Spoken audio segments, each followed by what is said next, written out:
মৰমৰ ছাত্ৰ ছাত্ৰীসকল, আজি এটা নতুন ভিডিঅ' লৈ আকৌ আহিছোঁ। আজিৰ ভিডিঅ'টোত মই অসমীয়া মাধ্যমৰ যিবিলাক বিদ্যালয়, সেই বিদ্যালয়সমূহৰ ষষ্ঠ শ্ৰেণীৰ হিন্দী পাঠ্যপুথি পল্লৱৰ শেষৰ লেচনটো, অৰ্থাৎ লেচন নম্বৰ 16 নম্বৰ লেচনৰ কেইটামান প্ৰশ্নোত্তৰ মোক কেইজনমান ছাত্ৰই অনুৰোধ কৰিছিল কৰি দিবৰ কাৰণে। সেই প্ৰশ্নকেইটা মই আজি তোমালোকলৈ কৰি লৈ আনিছোঁ আৰু মই অকণমান বুজাইও দিম। তাৰ লগতে আশা কৰোঁ আটাই মন দি শুনিবা আৰু তোমালোকৰ যিহেতু পৰীক্ষাৰ বাবে অত্যন্ত জৰুৰী, এইখিনি কথা খুব মন দি শুনিবা আৰু শিকিবলৈ যত্ন কৰিবা। এতিয়া যিসকলে চেনেলটো মোৰ এতিয়ালৈও ছাবস্ক্ৰাইব কৰা নাই, তোমালোকে ছাবস্ক্ৰাইব কৰি ল'ব পাৰা।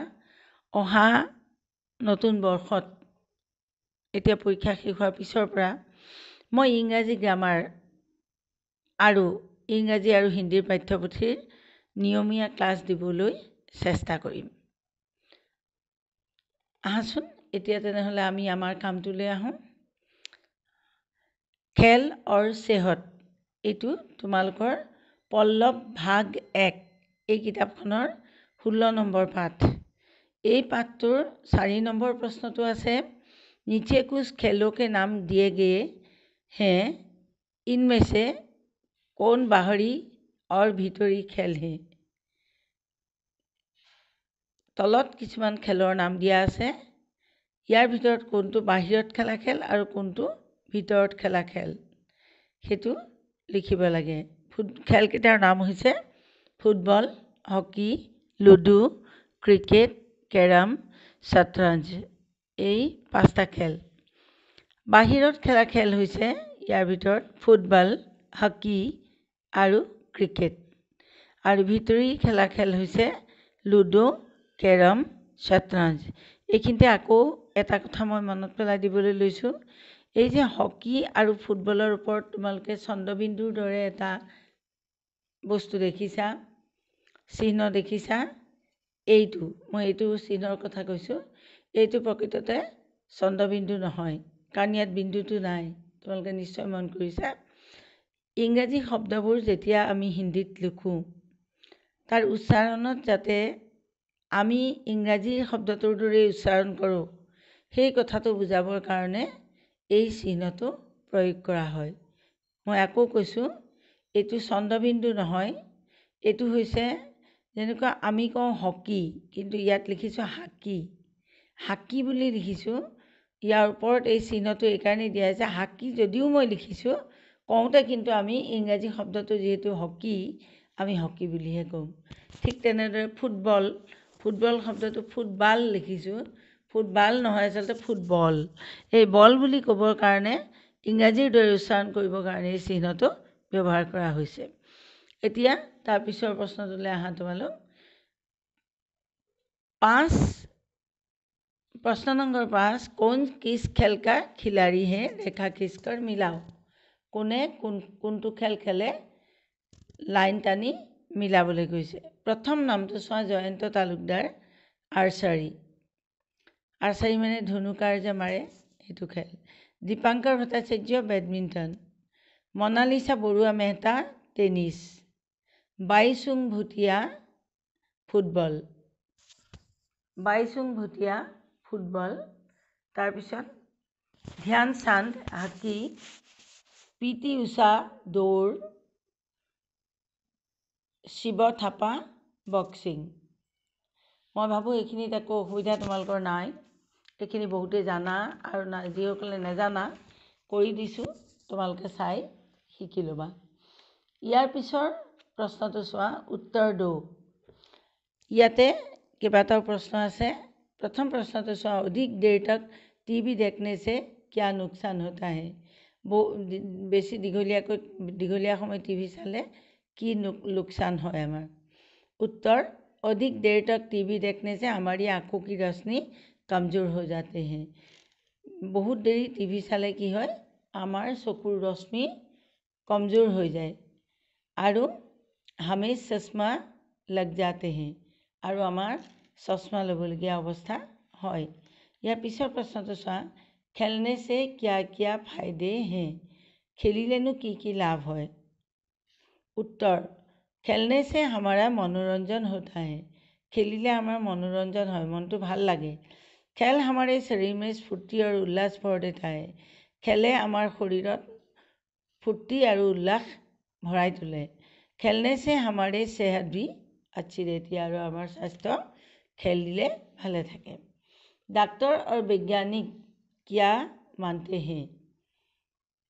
उत्तर डॉक्टर और वैज्ञानिक यह बात मानते हैं कि जो व्यक्ति रोज़ खेलते और सैर करते हैं उन्हें कोई बीमारी आसानी से नहीं पकड़ सकती। डॉक्टर और वैज्ञानिक सकले की माने की बुली कय? उत्तर डॉक्टर और वैज्ञानिक सकले एतु कथा मानि लय जे जिসকল लोके बा व्यक्तिये सदाय खेले और खोज काढ़े तेलोकर कोनो बेमारे सहजे तेलोকক धरिब নোৱাৰে, অৰ্থাৎ बेमारे आक्रमण करिब নোৱাৰে।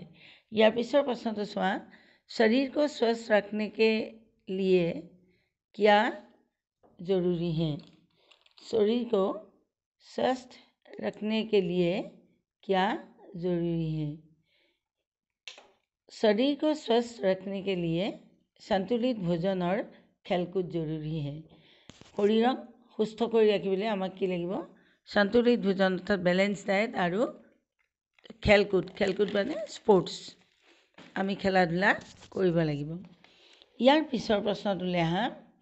यार पिछर प्रश्न तो आछे कुछ बच्चे हाथों में रिमोट लेकर क्या करते हैं? उत्तर तो हल कुछ बच्चे समय मिलते ही हाथों में रिमोट लेकर कंप्यूटर या टीवी के सामने बैठ जाते हैं। किछुमान लरा छलिया समय पाले रिमोट लै कंप्यूटर बा टीवीर आगत बहि जाए। यार पिछर प्रश्न तो चुआ अपने अंचल के किसी एक प्रसिद्ध खिलाड़ी का नाम बताओ। तुम्हार अंचलर तुम्हार ठाइर एजन प्रसिद्ध खेलुवैर नाम कोआ। उत्तर भोगेश्वर बरुवा दौड़। भोगेश्वर बरुवा दौड़। भोगेश्वर बरुवा शिवसागर जिलार अहोমৰ एजन एथलेट आছিল। खूब ভাল दौड़े और अर्जुन बঁটা पाइছিল। এতিয়া उत्तर लिखो। 7 नंबर प्रश्न खेलने का आनंद कैसा है? खेलार आनंद तो केनेकुआ? उत्तर खेलने का आनंद अनोखा है। खेल हमारा मन को क्या करता है? खेलेनो हमार मन तो की करे? खेल हमारा मन को तरोताजा करते हैं, हमार मन तो फ्रेश कर तोले, सतेज कर तोले। यार पिछत ग कुछ बच्चे पूरा दिन टीवी के सामने बैठकर क्या करता है? कुछ बच्चे पूरा दिन टीवी के सामने बैठकर प्रोग्राम देखते और गेम खेलते हैं। किछुमान लरा छलिए टीवीर सम्मुखत बहि गोटेই दिनটো टीवीर प्रोग्रामবোৰ चाय और गेम खेले, भिडिओ गेम खेले। यार पिछर प्रश्न तो चुआ किन्हीं 4 खेलों के नाम लिखो। 4टा खेलर नाम लिखिबले दिसे फुटबल, हॉकी, लूडो, क्रिकेट। तुम्हारे निश्चय आटाइकेटा खेलर विषय जानाई। किसी एक खेल के बारे में 10 पंक्तियाँ लिखो। किबा एटा कोनोबा एबिध खेलर विषये 10टा लाइन लिखिबले কৈছে। এতিয়া তুমি এই কথাটো লিখোতে ওপৰত খেলটোৰ নাম এনেকৈ ডাঙৰকৈ আকৌ এবাৰ লিখি ল'ব লাগিব। মই ইয়াত তোমালোকক ফুটবলৰ বিষয়ে 10टा लाइन लिखी दिছোঁ। फुटबल पूरी दुनिया में एक लोकप्रिय खेल है। गोटेই বিশ্বতে एबिध जनप्रिय खेल हल फुटबल। यह खेल आयताकार मैदान में खेला जाता है। फुटबल खेल में 2 टीम होते हैं और दोनों में 11-11 खिलाड़ी होते हैं। खेल के नियमों को सुनिश्चित करने के लिए एक रेफरी और 2 सहायक रेफरी होनी चाहिए। এতিয়া চোৱা ফুটবল গোটেই পৃথিৱীৰে লোকপ্ৰিয় খেল বুলি কৈছে। তাৰপিছত আয়তাকাৰ মৈদানত অৰ্থাৎ ফিল্ডত খেলে আৰু ফুটবল খেলত 2টা টীম থাকে, প্ৰতিটো টীমত 11জনকৈ খেলুৱৈ থাকে। খেলৰ নিয়ম সুনিশ্চিত কৰিবৰ কাৰণে এজন ৰেফাৰী থাকে আৰু 2জন আন ৰেফাৰী সহায়ক ৰেফাৰী থাকে মেইন ৰেফাৰীজনক সহায় কৰিবৰ কাৰণে। इस खेल की अवधि कुल 90 मिनट की होती है। खेलखन 90 मिनट खेले तारे 45 मिनट को 2टा हाफ থাকে, जिसमें 45 मिनट के 2 हाफ होते हैं। खेल के दौरान हर समय एक गेंद रहती है। हालांकि यह खेल के बाहर तभी होती है जब टीम के खिलाड़ी गोल का स्कोर करते हैं या रेफरी गोल को रोकता है। खेल फुटबल तो छुटियाई खेला बस्तु খেলুৱৈবিলাকে খেলে আৰু এই খেলটো খেলাৰ সময়ত বলটো খেলপথাৰৰ বাহিৰলৈ নাযায়। যেতিয়া গোল কৰে তেতিয়াহে যায়, আৰু নহ'লে যেতিয়া ৰেফাৰীয়ে খেলখন ৰখাই দিয়ে তেতিয়াহে বলটো ৰয়। यह एक प्रतियोगी खेल है। एक प्रतियोगितामूलक खेल। यह खिलाड़ियों के लिए अत्यंत लाभदायक है। খেলুৱৈসকলৰ বাবে এই খেল অত্যন্ত লাভদায়ক। यह सबसे अच्छा व्यायाम होता है। फुटबल खेला तो अति ভাল शारीरिक व्यायाम। इस खेल में वही टीम विजेता होती है जो मैच के आखिर में अधिकतम गोल बनाती है। এই খেলত সেইটো টিমেই জিকে যিটো টিমে খেলৰ শেষলৈ বেছি গোল দিব পাৰে। এতিয়া ইয়াৰ পিছৰ প্ৰশ্নটো প্ৰশ্ন নম্বৰ 9। सही शब्द सुनकर वाक्य को फिर से लिखो। শুদ্ধ শব্দটো বাছি লৈ বাক্যটো দুবাৰ লিখিবলৈ কৈছে শুদ্ধ কৰি। এতিয়া তোমালোকক ইয়াত মই লিখি দিছোঁ চোৱা। लड़का खेलता खेलती है। लड़का पुलिंग, সেইকাৰণে ইয়াত খেলতা হ'ব। লড়কা খেলতা হে।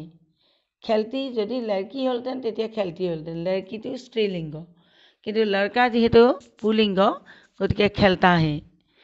लड़की खेलता खेलती है। लड़की खेलती है। चिड़िया आकाश में उड़ता उड़ती है। चिड़िया स्त्रीलिंग गतिके यात उड़ती है হ'ব। चिड़िया आकाश में उड़ती है। घोड़ा दौड़ता दौड़ती है। घोड़ा दौड़ता है। घोड़ा तो पुलिंग। ठीक तेनेदरे गाय घास खाता खाती है। गाय तो स्त्रीलिंग गतिके गाय घास खाती है হ'ব। তাৰপিছত এতিয়া ইয়াৰ পিছৰ প্ৰশ্নটো হ'ল 9 নম্বৰ প্ৰশ্ন। ইন বাক্যকো পুৰা কাৰো। বাওঁহাতে এটা বাক্য দিছে বকৰা ভাগতা হে। এইটো একবচনত দিছে। বকৰা একবচন। বকৰা মানে ছাগলী। ছাগলী ভাগে। এতিয়া আমি ইয়াক কি কৰিম? প্লুৰেল নাম্বাৰ কৰিম। বকৰাটো আমি বকৰে কৰি দিলোঁ। বকৰে মানে বহুবচন হৈ গ'ল। ভাগতাটো তেতিয়া ভাগতে হৈ যাব। আৰু এই যে হেটো দেখিছা, হেটো এইটো বহুবচন হোৱাৰ কাৰণে ইয়াতে বিন্দিটো লাগিছে। তাৰপিছত লড়কি দৌড়তি হে। ইয়াত লড়কি দৌড়তি হে। লড়কিয়াঁ, লড়কিৰ বহুবচন হ'ল লড়কিয়াঁ, আৰু লড়কিয়াঁ দৌড়তি হে। হে বিন্দি লাগিছে বহুবচন কাৰণে। বচ্চা ৰোতা হে। বাচ্চাটোৱে কান্দে। বচ্চে ৰোতে হে। বাচ্চাবিলাকে কান্দে।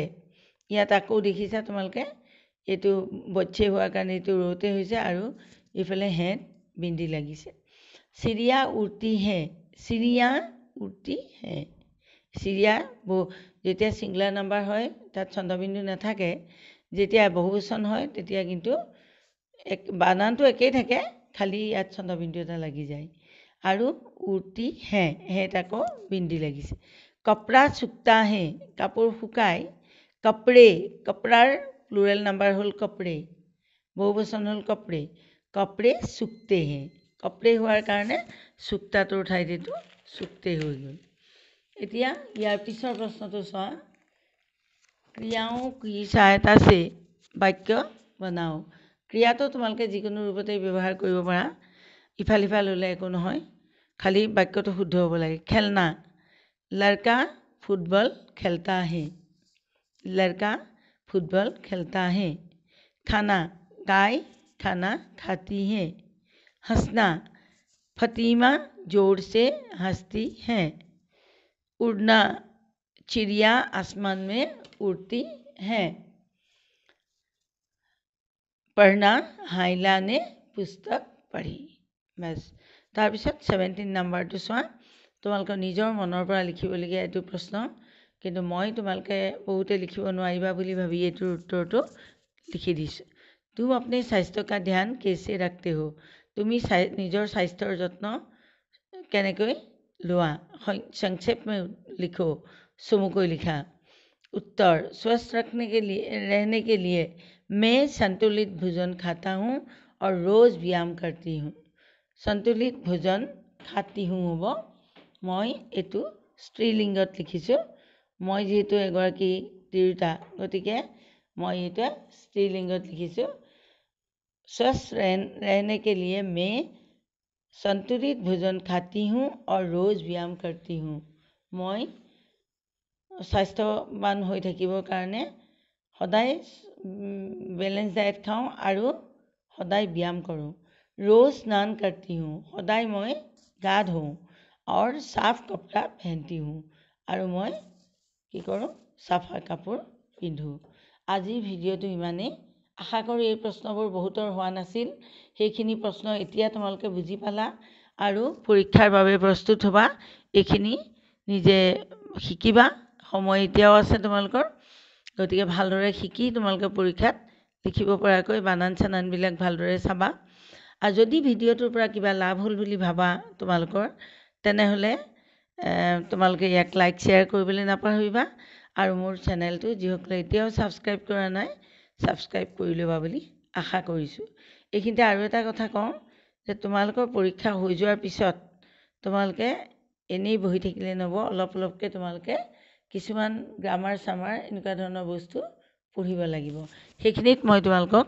সহায় কৰিবলৈ সাজু আছোঁ গতিকে তোমালোকে ভাল ধৰণে হেৰি কৰিবা আৰু মই আশা কৰিছোঁ যিকেইজন ছাত্ৰই মোক কৈছিলে এই প্ৰশ্নখিনি কৰিবৰ কাৰণে তেওঁলোকে এই ভিডিঅ'টো নিশ্চয় চাইছে আৰু তেওঁলোকৰ কামত আহিছেনে নাই মোক সেয়া জনালে মই সুখী হ'ম আজিলৈ ইমানতে এৰিছোঁ ধন্যবাদ